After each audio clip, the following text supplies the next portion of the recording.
Shalom kepada seluruh jemaat juga yang ada di rumah. Senang sekali kita bisa berjumpa kembali. Kita mau bersama-sama membaca satu kebenaran firman Tuhan. Ayat yang dipilihkan bagi kita. 1 Yohanes 4 ayat yang ke-19. Kita akan baca firman Tuhan hari ini. Kita mengasihi karena Allah lebih dahulu mengasihi kita. Sekali lagi, kita mengasihi karena Allah lebih dahulu mengasihi kita. Kalau tadi pagi saya berbicara tentang bagaimana sih sesungguhnya kita sebagai orang Kristen dapat menghidupi kasih itu dalam Natal tahun ini di tengah pandemi yang begitu hebat. Siang hari ini kita akan bersama-sama belajar tentang mengapa orang Kristen harus mengasihi. Sebelumnya saya minta maaf Bapak Ibu, ini saya agak tenggorokan terganggu. Saya sebenarnya alergi pagi, kalau tidurnya nggak cukup, saya tadi malam tidur 1:30, tadi setengah 3 pagi saya sudah bangun. Jadi saya tidur hanya 2,5 jam. Nah kalau pagi, kalau tidurnya sebentar tuh nanti bersin, dia batuk, tenggorokan gatal dan lain sebagainya. Tapi biasanya nanti lewat jam 12 sudah lebih aman gitu ya. Jadi mohon maaf apabila ada gangguan-gangguan. Hari ini kita mau belajar tentang satu firman Tuhan yang berkata bahwa mengapa sih orang Kristen harus mengasihi. Bahkan saya boleh katakan Kristen itu identik dengan kasih. Kristen itu identik dengan kasih. Kenapa saya mengatakan demikian? Berapa kali saya ketemu orang ketika kami memberi sesuatu pasti pertanyaan dia sederhana. Ibu Kristen ya? Loh kok tahu saya pakai kalung salib juga enggak? Muka Kristen juga enggak kan? Ketika saya memberi sesuatu dan dia bilang, ibu Kristen ya? Loh kenapa? Jawabannya langsung bilang apa? Iya, kalau orang Kristen itu baik. Label ini sudah ditanam dalam pemikiran banyak orang tentang kita anak-anak Tuhan. Jadi hari ini kita mau belajar kenapa sih orang Kristen itu harus saling mengasihi. Kalau tadi pagi saya membahas kasih dimulai dari pulihkan kasih dalam keluarga kita. Tapi hari ini yang pertama kita mau bahas dalam Yohanes pasal yang ke-15 ayat yang ke-12 kita mau buka sama-sama. Yohanes pasal yang ke-15 ayat yang ke-12. Alkitab berkata begini, inilah perintahku yaitu supaya kamu saling mengasihi seperti aku telah mengasihi kamu. Artinya apa? Yang pertama penting kalau ada orang tanya kenapa sih orang Kristen harus mengasihi? Kenapa orang Kristen harus punya standar kasih lebih tinggi? Kenapa orang Kristen kalau kasihnya bukan karena dia baik, tapi kasihnya orang Kristen memegang prinsip walaupun. Nah, kasih yang walaupun itu bicara tentang kenapa orang Kristen harus mengasihi. Yang pertama, sebab itu adalah perintah Tuhan. Seringkali kalau ngomongin perintah yang terbesit dalam pemikiran kita adalah satu kata, yaitu ketaatan. Di mana ada perintah dibutuhkan ketaatan. Ada banyak orang cuma tahu perintah tapi dia nggak taat. Satu kalimat yang kemarin saya dapat ketika saya berdoa bergumul tentang hari ini adalah bicara tentang mengasihi dan mentaati perintah Tuhan. Sekali lagi, mengasihi Tuhan dan menaati perintah Tuhan itu dua hal yang tidak dapat dipisahkan. Ketika saya mengasihi Tuhan berarti saya melakukan perintahnya. Ketika saya berkata bahwa I love you, I love you, I love you. Atau aku mengasihi Engkau Yesus dengan segenap hatiku.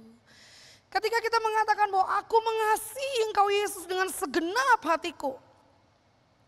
Saudara seberang kita ada kalimat yang terkenal. Ya, mematuhi perintahnya dan menjauhi larangannya. Berapa banyak kita jadi orang Kristen mematuhi perintah Tuhan. Berapa banyak kita mematuhi perintah Tuhan, hal yang paling sederhana perintah Tuhan itu apa sih? Mengasihi. Siapa yang harus kita kasihi? Sesama, Alkitab bilang, sesama. Allah mau kita menjadi pribadi yang punya hati yang luas, punya hati yang besar dalam hal kasih. Allah mau orang lain bisa merasakan kasihnya kita. Tadi pagi saya bilang kenapa saya rindu untuk berbagi. Kenapa saya sampai berangkat baksos dari jam setengah 11 malam sampai jam 4 pagi. Datengin gelandangan-gelandangan kasih mereka selimut. Bapak Ibu bisa lihat itu di Facebook saya atau di Instagram saya. Saya bagiin mereka selimut, kalau mereka tetap tidur saya bukain selimutnya, saya selimutin. Bukan saya gak capek, bukan saya gak pegel, bukan saya gak ada kerjaan. Tapi satu hal, ku rindu, dunia pun merasakan kasih yang ku rasakan darimu Yesus. Tuhan, ku rindu semua yang kau lakukan membuat dunia mengerti. Kita menunjukkan Allah itu kasih. Mari kita tunjukkan kepada dunia bahwa Allah itu kasih. Lalu kita mulai bertanya, siapa sesama kita? Siapa sesama kita? Perintah Tuhan jelas sekali, kasihilah Tuhan Allahmu dengan segenap hatimu. Lalu yang kedua dikatakan apa? Kasihilah sesamamu manusia. Bicara tentang sesama kita, siapa sesama kita? Kalau kita seringkali bilang, Tuhan aku mengasihi engkau. Kalau Bapak Ibu ke lampu merah, ya Bapak Ibu ke lampu merah. Atau misalnya lagi di jalan, lagi makan. Suka ada orang begini, permisi Ci. Misi kok, misi tante, misi om, misi pak, misi bu.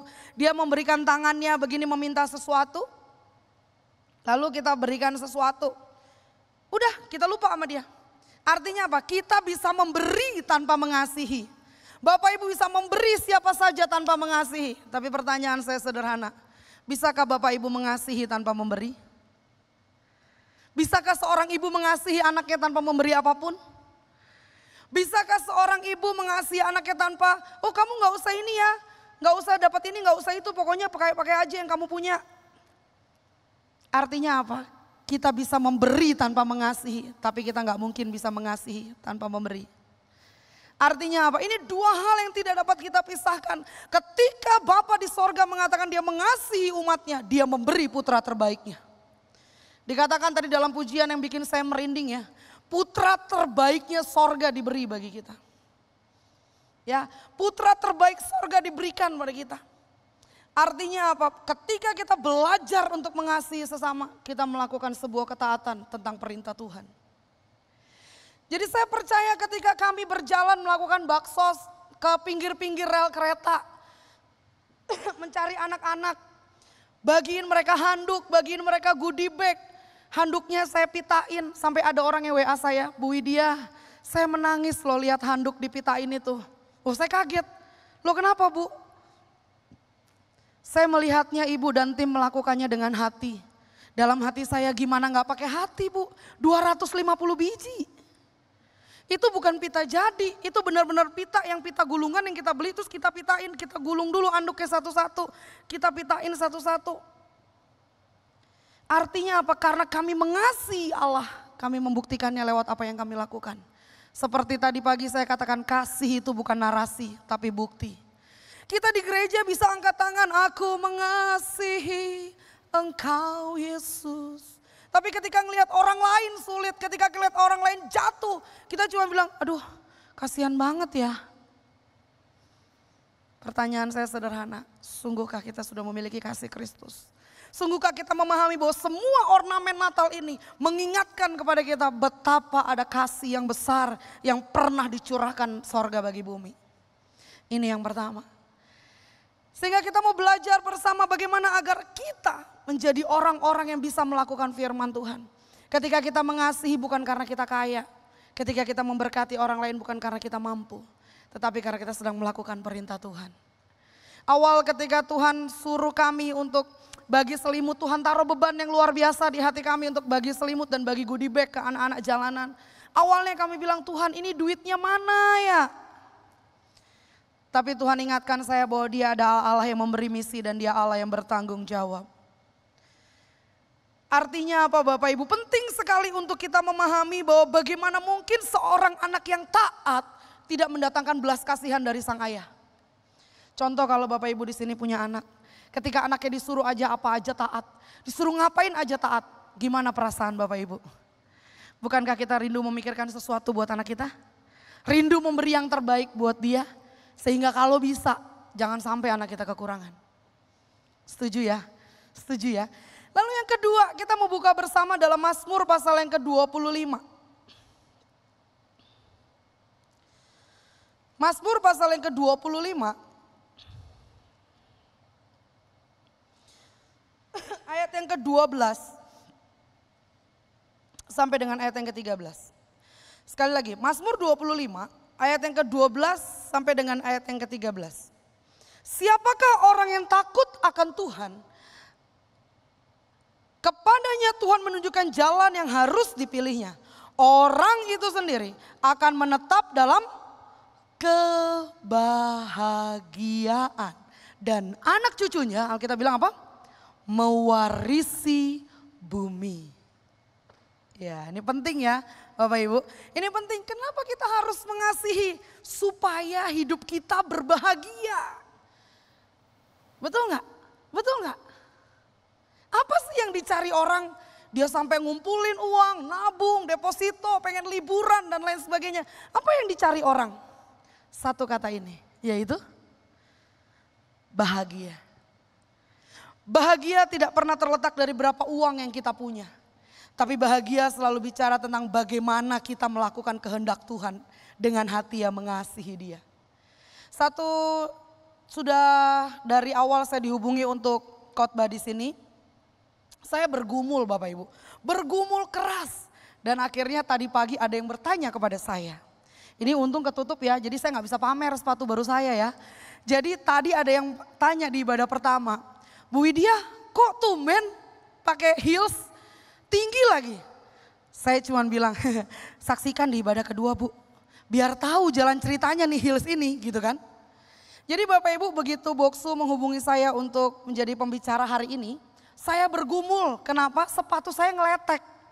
Ini sepatu sudah sekitar 3 tahun guys saya pakai. Sepatu ini menemani saya, waktu itu saya beli 2 pasang. Jadi pokoknya 2 pasang itu bergantian. Nah karena bahannya kulit jadi dia ngeletek gitu. Jadi Bapak Ibu perlu tahu kaki saya ini nomornya ajaib.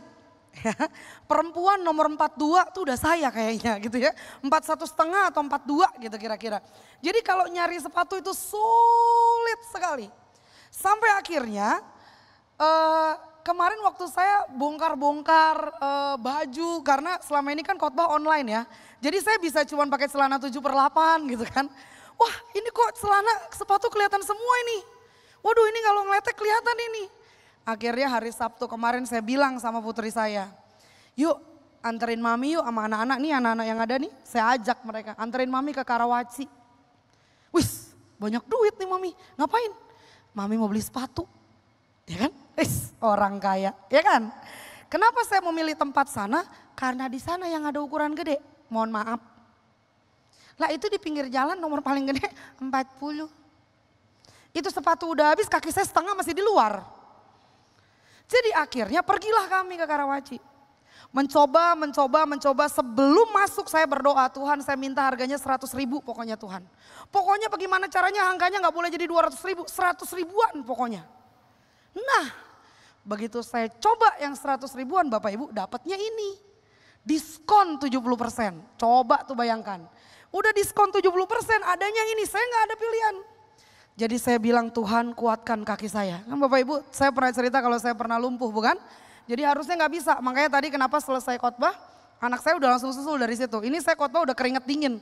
Karena sebenarnya berdiri ini satu pergumulan yang luar biasa.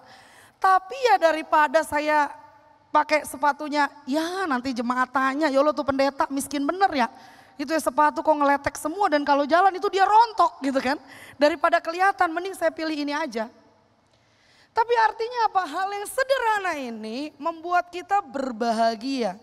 Kenapa? Karena saya berpikir ketika saya bisa membeli dengan harga yang sangat murah, dari berkat yang kita punya kita bisa memberkati orang lain. Buktinya karena harganya 100-an itu hari ini anak saya juga pakai heels.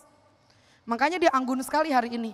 Padahal biasanya Bapak Ibu, wow, dia bisa lari dari timur ke barat, utara dan selatan.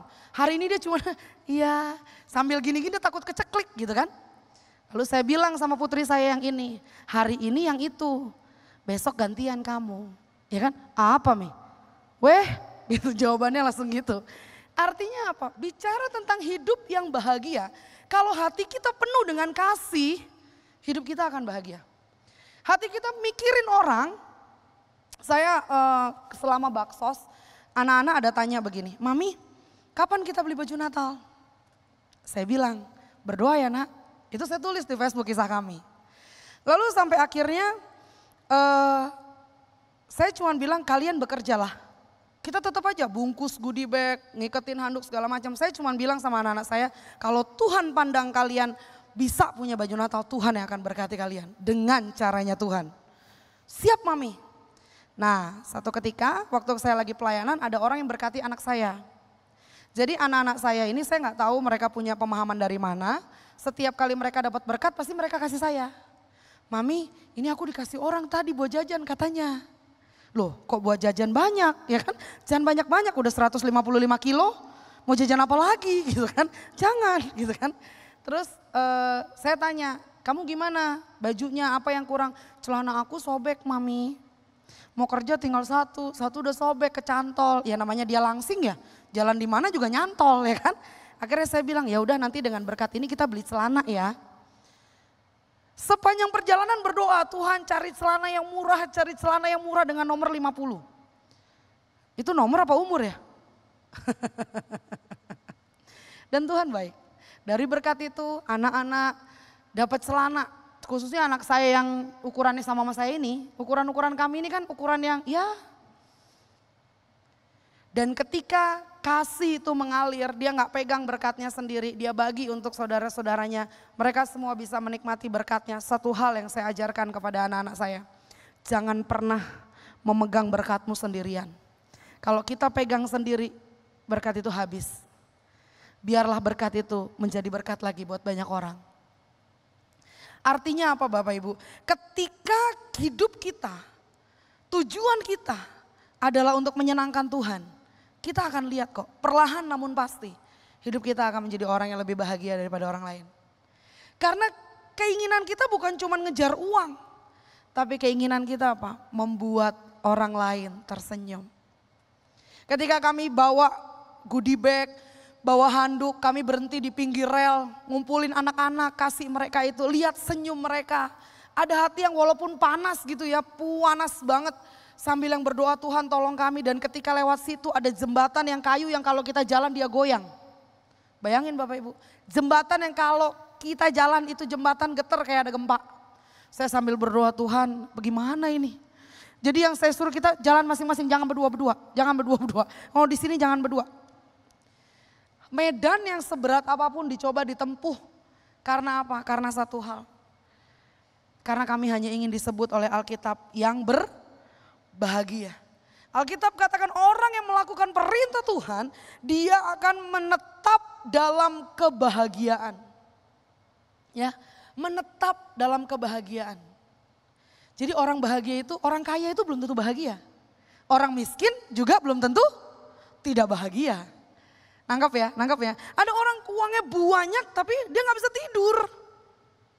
Kenapa dia gak bisa tidur? Takut dicopet, takut dijamret, takut rumahnya dicolong dan lain sebagainya. Bapak Ibu waktu tahun lalu waktu atap kami terbang, itu di bulan Januari itu plafon kami satu rumah roboh. Karena air itu sudah masuk ke seluruh plafon dan roboh begitu satu lantai. Ketika itu semua roboh, jendela udah gak ada, pintu gak ada, itu rumah ngablak. Ngablak tuh apa ya? Terbuka. Rumahnya orang bisa masuk dan kami tetap pergi pelayanan. Sampai kita ditanya, Bu itu gak dikunci dulu? Ya gimana ya Pak? Ibu gak bawa barang-barang, saya udah bawa harta saya. Apa harta ibu? Harta saya 2 Pak. Firman di dalam saya yang tidak bisa dicuri. Dan yang kedua, harta yang paling berharga adalah keluarga. Istana yang paling indah adalah keluarga. Orang mau ngambil barang saya, ngambil apa? Korden, kursi. Mau ngambil apa dari rumah saya? Paling mentok elektronik, TV misalnya. Tapi buat saya daripada saya harus nggak ke gereja, hanya untuk mikirin harta itu, buat saya bilang sama anak-anak, udah mami tetap pelayanan. Dan yang paling horor itu kalau tidur malam. Tapi kami bilang apa, Tuhan, saya percaya Tuhan menjaga. Artinya apa? Penting sekali Bapak Ibu ketika kita mengasihi orang, ketika kita ingat bahwa Natal adalah berawal dari kasih, itu membuat kita menjadi orang-orang yang lebih berbahagia dalam hidup ini. Kenapa saya bilang gitu? Coba ketika kita mikir, oh ya Natal, iya deh, yang penting aku beli baju Natal. Kebahagiaan kita selesai ketika kita memilih baju Natal. Tetapi ketika kita memberkati orang lain, kita lihat orang itu tersenyum, kita lihat dia berbahagia, hati kita bahagianya beda. Dan kita akan menjadi orang-orang yang disebut berbahagia yang lebih panjang. Karena apa? Kita bisa menghitung berkat-berkat Tuhan. Ya, tadi saya ditelepon ketika saya di sini, anak saya di rumah telepon, Mami ada ibu-ibu berkerudung, dia bawa cabai. Katanya Mami mau beli enggak?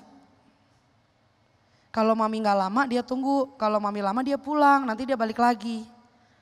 Saya harus nanya dong, cabai apa ya? Saya enggak mesen cabai nih gitu kan. Iya Mami, katanya dia butuh uang, dia jual cabai. Bapak Ibu, saya video call sebentar, saya lihat, saya langsung bilang, oke nak, ambil aja cabenya. Kita buat apa Mi? Cabenya banyak. Ya udah, pokoknya ambil aja dulu. Urusan buat apa, yang penting dia pulang membawa berkatnya. Nanti pasti ada cara Tuhan bikin cabai ini bisa pergi lagi untuk melayani. Dan anak saya langsung bilang, iya Mami. Artinya apa? Ketika orang lain, bangsa-bangsa lain, orang yang tidak mengenal Tuhan datang ke rumah kita. Kenapa mereka enggak ke rumah tempat mereka? Kenapa mereka enggak ke saudara-saudara mereka? Mengapa mereka memilih rumah kita? Sederhana jawabannya. Karena mereka tahu di rumah kita mereka menemukan jawaban. Karena mereka tahu di rumah orang-orang percaya ada kasih yang mengalir.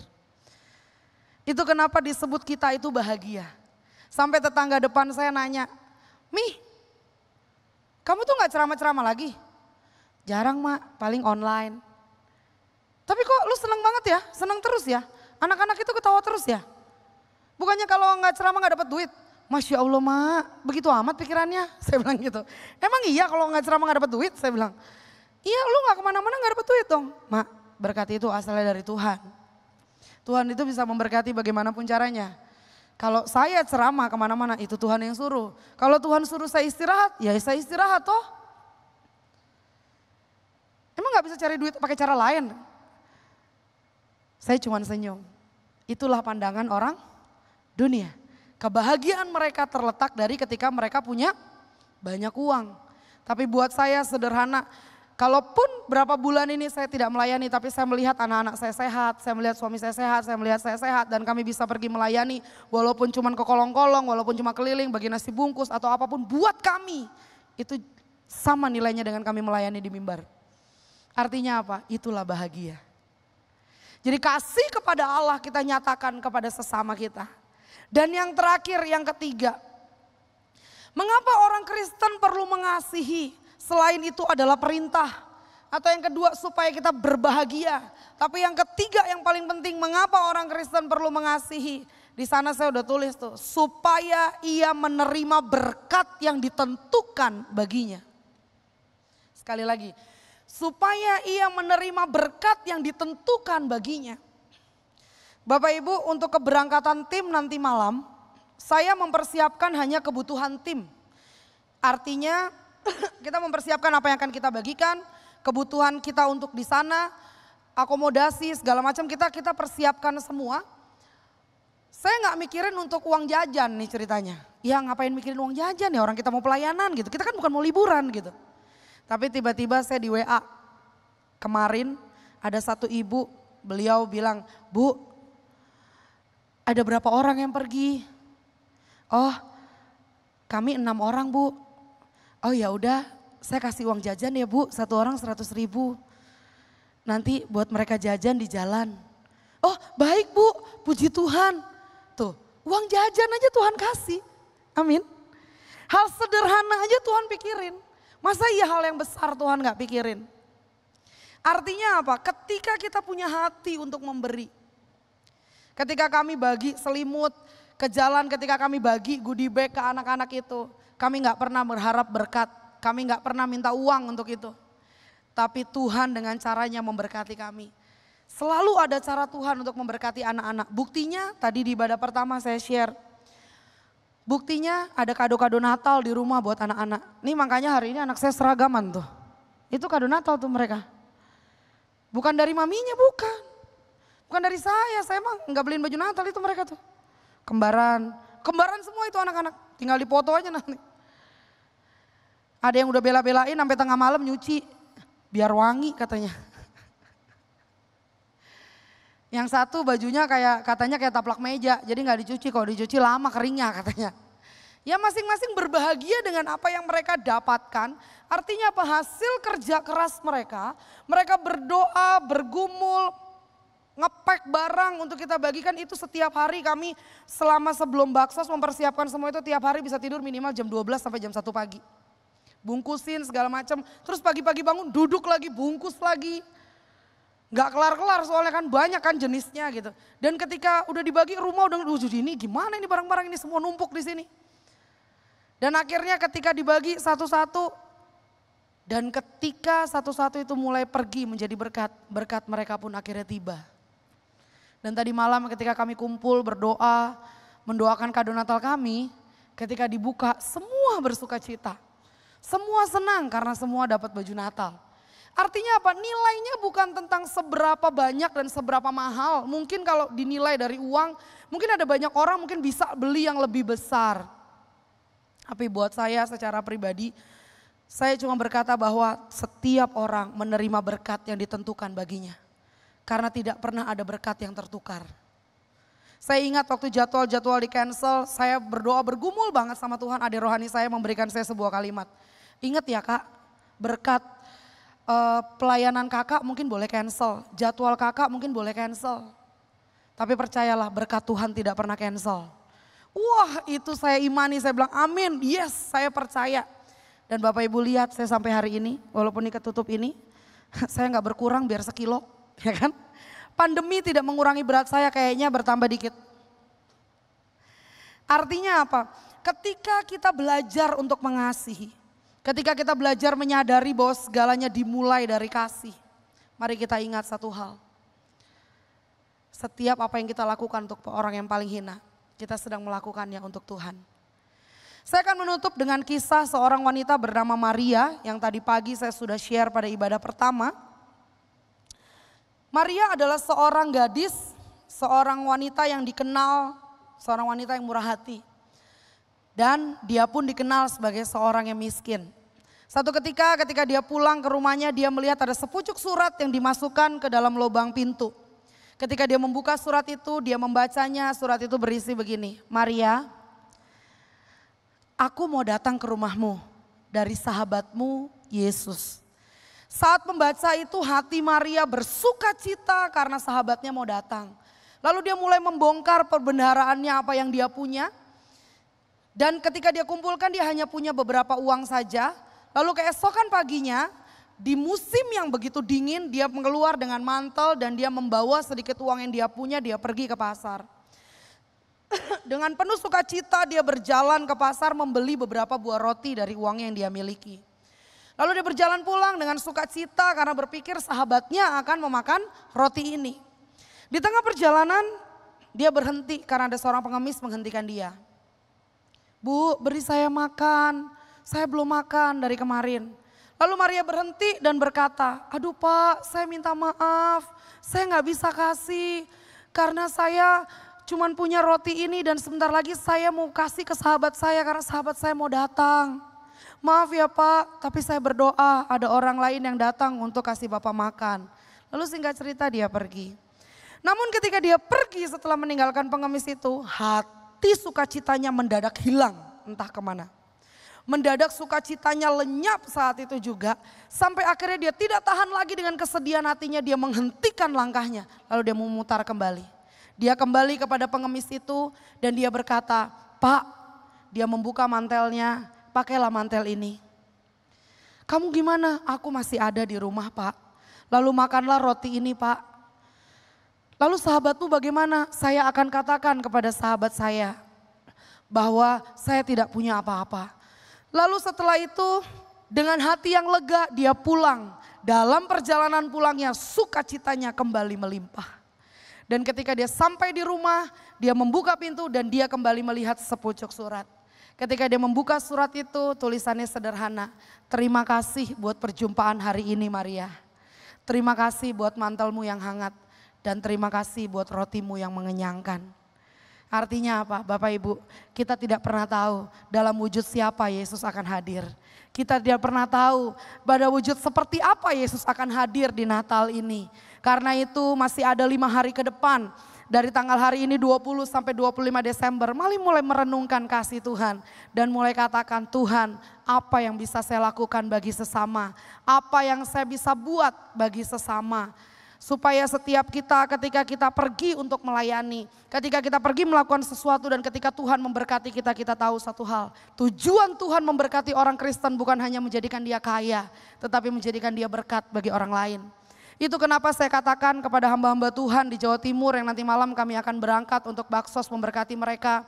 Ketika mereka mengabarkan bahwa mereka kekurangan di sana, saya cuma bilang berdoalah Pak supaya Tuhan menggerakkan anak-anaknya. Dan puji Tuhan tadi pagi dalam pelayanan pagi ada anak Tuhan yang digerakkan untuk memberkati pelayanan kami. Artinya apa Bapak Ibu? Satu hal yang saya percaya dimanapun Bapak Ibu memberkati sampai pada momen Natal, percayalah kita tidak pernah tahu dalam wujud siapa Yesus akan hadir. Namun ketika berkat itu tiba di tangan mereka, saya percaya Yesus pasti tersenyum atas apa yang kita buat. Mari kita berdoa. Kami percaya kami punya Tuhan yang besar. Kami percaya kami punya Tuhan yang mengajar kami tentang kasih. 3,5 tahun pelayananmu di bumi membuat kami melihat bahwa sebagian besar yang kau lakukan adalah menyatakan kasih bagi bumi. Tuhan ajar kami untuk memiliki hati seperti Engkau. Menaati setiap perintah Bapa. Sehingga ketika kami keluar, ketika kami berjumpa dengan banyak orang, orang melihat Kristus lewat hidup kami. Orang merasakan kasih-Mu yang besar lewat kami. Tuhan ajar kami mengerti bahwa ketika kami mengasihi, kami sedang menabung sebuah kebahagiaan dalam diri kami. Sehingga ada sukacita yang meluap seperti seorang Maria. Dan kami percaya Tuhan, ketika kami melakukan sesuatu, Engkau akan melakukan bagian-Mu yaitu memberkati setiap kami. Ajar kami memiliki kemurahan hati seperti Maria. Sehingga ketika dia berjumpa dengan orang, dia mengetahui, dia memiliki hati yang penuh kasih. Hati yang penuh belas kasihan. Sehingga orang yang dijumpainya dapat merasakan kasih Tuhan. Terima kasih Tuhan Yesus, aku berdoa buat seluruh jemaat-Mu yang mendengar firman hari ini. Aku berdoa dimanapun jemaat-Mu berada Tuhan. Berikan mereka kesempatan untuk memberi bagi pekerjaan Tuhan. Baik dimanapun mereka menabur. Aku berdoa. Biarlah kiranya setiap apa yang mereka tabur diberkati Tuhan. Dan pada akhirnya Tuhan, apapun yang mereka lakukan menyenangkan Tuhan. Terima kasih Tuhan Yesus, terima kasih. Kami mengucap syukur buat firman Tuhan hari ini. Dan kami percaya Engkau Allah yang Immanuel menyertai kami. Dalam nama Yesus Kristus kami berdoa. Amin.